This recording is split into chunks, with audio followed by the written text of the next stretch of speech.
Uncovering the mystery, why the rich are getting richer and the poor are getting poorer. In the global economic landscape, it's clear that the rich are getting richer while the poor are getting poorer. But why is this happening? Let's dive deep into this mystery. There's a growing income inequality in most developed nations.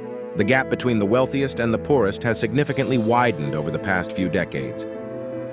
This situation began accelerating during the 1970s when wages became stagnant for the middle and lower income groups, while the wealth of the highest income group continued to surge.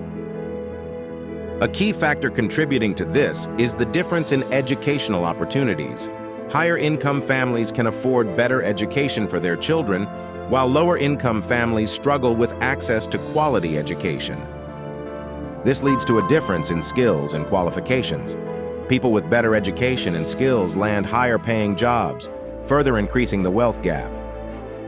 The rich also have greater access to financial assets and investments.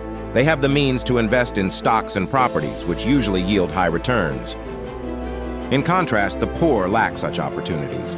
Their earnings are often spent on immediate needs, with little left to invest for future returns.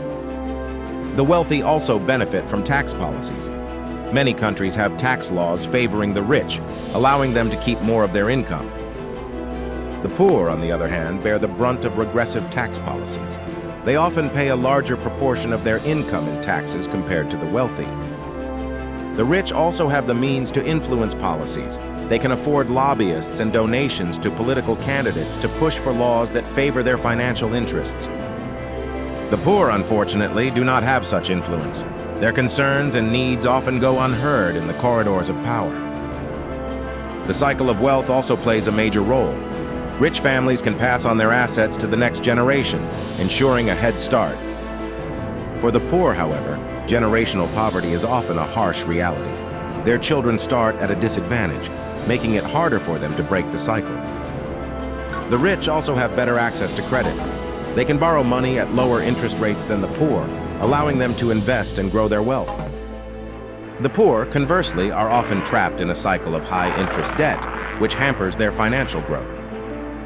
Finally, the rich have the advantage of financial literacy.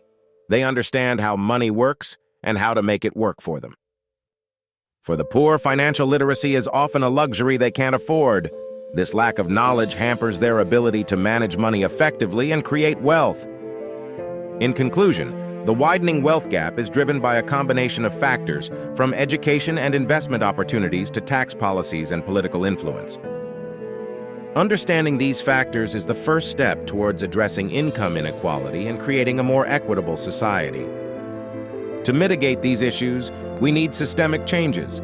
This includes improving access to quality education and credit for the poor, revising tax policies, and promoting financial literacy.